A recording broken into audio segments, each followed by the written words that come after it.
जश्न जीत का होना चाहिए, सीज का नहीं। अभी पिक्चर खत्म नहीं हुई, इंटरवल है दादा। क्यों परेशान हो सब लोग? प्रधानमंत्री बोले इंटरवल है, रक्षा मंत्री बोले इंटरवल है, एनएसए ने कहा इंटरवल है, विदेश मंत्री ने कहा इंटरवल है, और कितने लोग कहेंगे इंटरवल है? किसी ने कहा खत्म हो गया, किसी ने ऐसा कहा जनगण मन हो गया, हॉल से अब चलो उठो घर जाओ, ऐसा तो भी बोले नहीं। अभी हॉल में बैठे रहो, अभी तो ब्रेक है, ब्रेक के बाद फिर पिक्चर आएगी। क्यों काहे परेशान है? हम ब्रेक पर ही सारे सवाल उठा देना चाहते हैं। अरे भाई फिल्म अच्छी थी कि खराब थी आशीष भाई, इसके लिए पूरी फिल्म तो देख लो। जिस दिन भारत सरकार ये घोषणा कर दे हमारा सेना का अभियान पूर्ण हुआ, अभियान समाप्त, उस दिन आपके सवालों का स्वागत। लेकिन अभी तो शोले आगे होंगे। नमस्कार दोस्तों, स्वागत है आपका द फर्स्ट डिबेट और अमिताभ अग्निहोत्री जी की बहुत ही ज़बरदस्त और बहुत ही धमाकेदार डिबेट वीडियो में।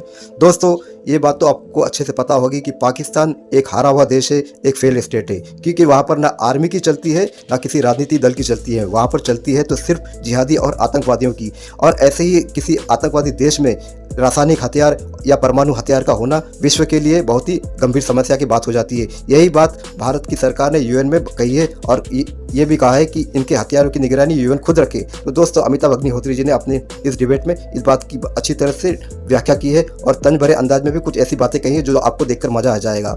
और दोस्तों समाजवादी पार्टी के नेता अखिलेश यादव वॉर क्यों रुकवा दी पोपो, मतलब उन्होंने कुछ और कहा, मैं अपने अंदाज में कह रहा हूँ कि वॉर क्यों रुकवा दी पोपो। तो अमिताभ अग्निहोत्री जी ने कैसे उनके मजे लिए हैं ये भी इस डिबेट में आपको देखकर मजा आ जाएगा। बहुत ही इंटरेस्टिंग डिबेट वीडियो है, पूरा देखिए दोस्तों, आपको आनंद भरपूर आएगा। तो चलिए शुरू करते हैं डिबेट वीडियो, लेट्स स्टार्ट। बहुत दिन हो गए हैं, मजा नहीं आ रहा है। अभी मजा आएगा ना भिड़ो। पिक्चर चालू करो बे। असल में मुश्किल ये भी है कि परमाणु हथियार, तिवारी जी, ये शब्द इतना ल्योर करता है हर आदमी को जो जाने ना जाने, जिसका पूरा जीवन कट्टा से सावकार रखते पे बीत गया हो, मान लो वो भी परमाणु हथियार सुनता तो थोड़ा गौरवान्वित हो जाता क्या ये मामला ठीक है। तो उसके इर्द गिर्द फंतासी भी बुन ली जाती है तमाम। कोई कुछ पाकिस्तान में ऐसे मूर्ख मंत्री भी रहे, सरकार चलाने वाले भी रहे, जो बोले हमारे पास पाव भर, आध पाव, 1.5 पाव वाले हथियार भी हैं, बम परमाणु के। अब क्या है परमाणु यही नहीं पता। हमसे एक मेजर जनरल बाबा तिवारी, शायद आपने वो उनका नाम जरूर सुना होगा, 71 की लड़ाई में बड़ा उन्होंने अद्भुत बहादुरी का परिचय दिया था। उन्होंने एक बार हमसे कहा, बोले अग्निहोत्री ये सब लोग जितना बोलते हैं ना, इनके सामने एक फाइटर प्लेन खड़ा कर दो तो इन्हें बता पाएंगे मुंह किधर है पूंछ किधर है। क्या बोले? वो लोग भी न्यूक्लियर डॉक्ट्राइन पर बोल के चले जाते हैं। आशीष जी, मैं एक वक्तव्य सुन रहा था, अखिलेश जी ने कहा कि जश्न तो जीत का होता है, सीज का नहीं। दुनिया भर के रक्षा विशेषज्ञ, दुनिया भर के बड़े अखबार वो ये कह रहे हैं, उनके एडिटोरियल्स ये कह रहे हैं कि भारत ने निर्णायक बढ़त हासिल की, निर्णायक जीत हासिल की पाकिस्तान के ऊपर। आपने भी सुना ही होगा, देखा ही होगा, न्यूयॉर्क टाइम्स से लेकर वॉशिंगटन पोस्ट तक, और बाकी जो युद्ध विज्ञान के जानकार लोग हैं दुनिया के प्रतिष्ठित, उनके भी। आपको ये पार्टी को क्यों लगता है कि नहीं ये केवल सीज है, सीज फायर है, ये अभी जीत तो कुछ हुई नहीं? क्योंकि ये तो इसमें थोड़ा तंज भी है ना कि काहे का जश्न, जश्न तो जीत का होता है। जैसा पिछली डिबेट में भी मैंने आपसे कहा था कि ठेस उस बात की है क्योंकि भारत एक बड़ा देश है, भारत की सेना बहुत बड़ी है, उससे उम्मीद भी फिर उतनी बड़ी की जाती है, उससे कोई छोटी उम्मीद आप नहीं लगाते हैं। और जब ऐसे मौके पे हो तो इसलिए ये ठेस लग गई कि ये एकदम जो है, ये जिस तरीके से इसको रोक दिया गया कि मतलब हम सब उम्मीद कर रहे थे अब ये होगा, अब ये होगा, और एकदम से होगा, लेकिन नहीं, बस इतना ही। और उस वक्त भी आपको याद होगा मैंने कहा था, मैंने एक शब्द का इस्तेमाल किया था कि ये लिमिटेड कॉन्फ्लिक्ट, नॉन एस्केलेटरी। आज आप देखिए ना, सरकार ने कहा हम आतंकवाद के खिलाफ हैं। आतंकवाद को पाल पोस कौन रहा है, उसकी मदद कौन कर रहा है, उसको ट्रेनिंग कौन दे रहा है, उसको फंडिंग कौन दे रहा है? पाकिस्तान दे रहा है, उसकी सेना दे रही है। तो यदि आप आतंकवाद से वाकई खत्म करना चाहते थे, लड़ना चाहते थे, तो हमें तो सेना से लड़ना है ना उनकी। और बम्बार्डमेंट जो उनकी तरफ से हो रहा था वो कोई आतंकवादी तो कर नहीं रहे थे, वो ड्रोन अटैक, वो सब तो उनकी सेना कर रही थी। तो उसलिए जो रुक जाना, ये बड़ा गलत एक मैसेज पूरे देश में गया। मैं अपने जो मेरे साथ पोस्टेड हैं, जो अभी भी सेना में है, मैं उनसे भी बात करता हूं, तो सबके मन में ये खींच है कि ये क्या एकदम से जो है ना कि हम बिल्कुल तलवार निकाल के खड़े थे और वार करने ही वाले थे कि कह दिया गया कि नहीं बस अभी के लिए बस। अभी पिक्चर खत्म नहीं हुई, इंटरवल है दादा। क्यों परेशान हो सब लोग? प्रधानमंत्री बोले इंटरवल है, रक्षा मंत्री बोले इंटरवल है, एनएसए ने कहा इंटरवल है, विदेश मंत्री ने कहा इंटरवल है, और कितने लोग कहेंगे इंटरवल है? किसी ने कहा खत्म हो गया, किसी ने ऐसा कहा जनगण मन हो गया हॉल से, अब चलो उठो घर जाओ, ऐसा तो भी बोले नहीं। अभी हॉल में बैठे रहो, अभी तो ब्रेक है, ब्रेक के बाद फिर पिक्चर आएगी। क्यों काहे परेशान है? हम ब्रेक पर ही सारे सवाल उठा देना चाहते हैं। अरे भाई फिल्म अच्छी थी कि खराब थी आशीष भाई, इसके लिए पूरी फिल्म तो देख लो। जिस दिन भारत सरकार यह घोषणा कर दे हमारा सेना का अभियान पूर्ण हुआ, अभियान समाप्त, उस दिन आपके सवालों का स्वागत।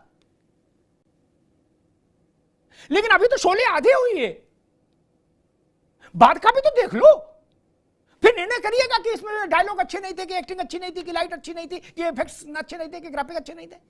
फिल्म तो देखो। आदमपुर में प्रधानमंत्री ने क्या कहा था सेना के सामने था जब वो थे, उन्होंने कहा था अपना जोश, अपना जज्बा, अपना जुनून वैसा ही रखिए। फिर उन्होंने कहा अभी सिर्फ रुके हैं, खत्म नहीं किया अभियान। ये बात नहीं सुनी हम लोगों ने? सुननी चाहिए ना। जब ये बोल दिया जाए, और भारत ने तो सीज फायर शब्द का भी इस्तेमाल नहीं किया कहीं, तिवारी जी कहीं नहीं किया ना। डिफेंस ने जितने भी वक्तव्य दिए, जितने भी प्रतिबंध, कहीं सीज फायर शब्द का इस्तेमाल नहीं किया। हम लोग परेशान हैं। खैर, और हमने 9 स्थान ध्वस्त कर दिए। किसी की छत उड़ गई, किसी की दीवार उड़ गई, किसी का दरवाजा उड़ गया, किसी का तहखाना उड़ गया। ठीक तिवारी जी, क्या आज पाकिस्तान की सरकार और सेना दोनों वहां भक्तिभाव से गए थे? जो आतंकी जिंदा बचे उनकी आरती वगैरह की, तिलक माला, उनको प्रणाम किया और कहा कि हुजूर ये सरकार की जिम्मेदारी है कि पहले से बेहतर बनवाएंगे, हैं, डबल मजबूती डालेंगे और इंटीरियर और अच्छा कराएंगे पिछली बार से भी, और फौरी तौर पर जो मारे गए उनको 1-1 करोड़ रुपया। लो कर लो बात तिवारी जी। मतलब अगर हमने जो इंफ्रास्ट्रक्चर ध्वस्त किया उसको पाकिस्तान की सरकार बनवा रही है, तब तो जड़ ढूंढनी पड़ेगी। नहीं तो हम ध्वस्त करते रहेंगे, वो बनाते रहेंगे, सीमेंट लगता रहेगा। नहीं, सीमेंट और सरिया का खर्चा बढ़ जाएगा, बाकी तो सब यथास्थित रहेगी। गांव का आदमी भी तिवारी जी इस बात को जानता है कि भैया जड़ ढूंढो, जड़ क्या, पत्ते तोड़ते तोड़ते तोड़ते तोड़ते उम्र बीत जाएगी भाई। कब तक तोड़ेंगे पत्ते? और हर बारिश आएगी फिर पत्ते उतरे हो जाएंगे। कहां तक तोड़ते रहे? क्या जीरो में से जीरो घटाते रहे, घटाते रहे, घटाते रहे, हासिल नहीं आएगा ना। या कोई ऐसा मैथमेटिक्स है तिवारी जी जीरो में से जीरो घटाने के बाद 6 हासिल में ले आए? नहीं ना। एआई नहीं, एआई के पिताजी भी इस्तेमाल कर लो फिर भी नहीं आएगा, मनीष नहीं आएगा ना। तो मेरा सवाल वहीं पर खड़ा है।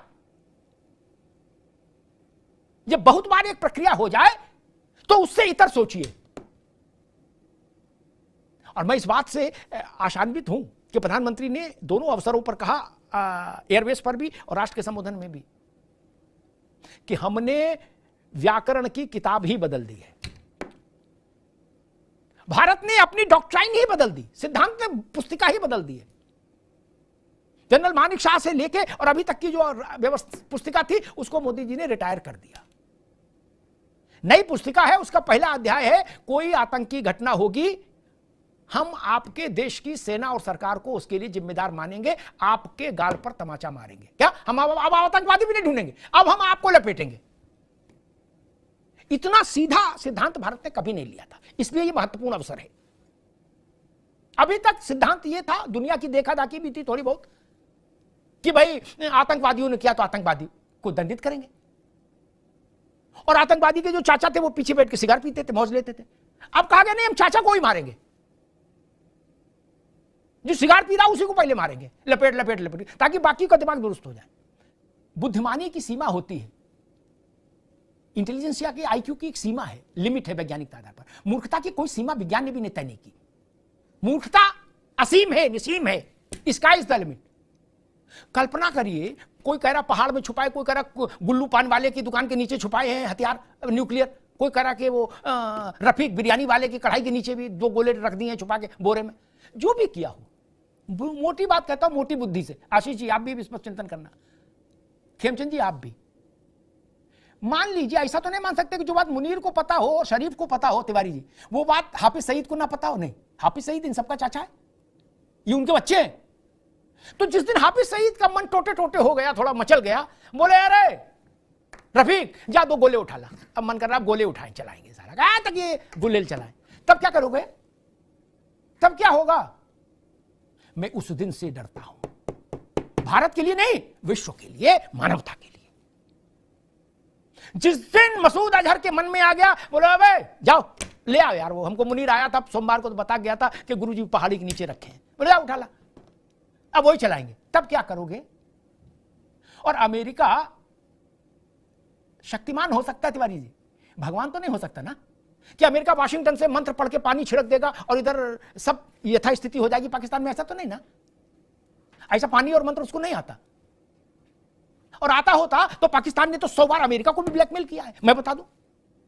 200 बार चाइना को ब्लैकमेल किया और 100 बार अमेरिका को ब्लैकमेल किया। अगर अमेरिका इतना ही शक्तिशाली महापराक्रमी होता तो पहली बार में पाकिस्तान को खंबे से बांध के मारता नहीं मार पाया, चाइना भी नहीं मार पाया। इसलिए चिंता का विषय यह है कि जिस दिन हाफिज सईद और मसूद अजहर के चेले चापड़ों के हाथ में वो गुब्बारे आने लगे तो क्या करिएगा? हम तो देख लेंगे, जो होगा सो देखा जाएगा। पूरी दुनिया के लिए खतरा पैदा हो जाएगा, पूरी दुनिया के लिए ये ध्यान रखिएगा। बंद करो, हाथ जोड़ के मैं मोदी साहब से गुजारिश करता हूँ। तो दोस्तों डिबेट हो गई खत्म, वीडियो हो गई पूरी। उम्मीद करता हूँ दोस्तों अमिताभ अग्निहोत्री जी की ये जबरदस्त और धमाकेदार डिबेट वीडियो आपको पसंद आई होगी। तो ऐसी डिबेट वीडियो देखना आपको पसंद है दोस्तों, तो फास्ट डिबेट के इस यूट्यूब चैनल को आप सब्सक्राइब करते जरूर जाओगे। मिलता हूँ आपसे अगली वीडियो में, तब तक के लिए जय हिंद, वंदे मातरम।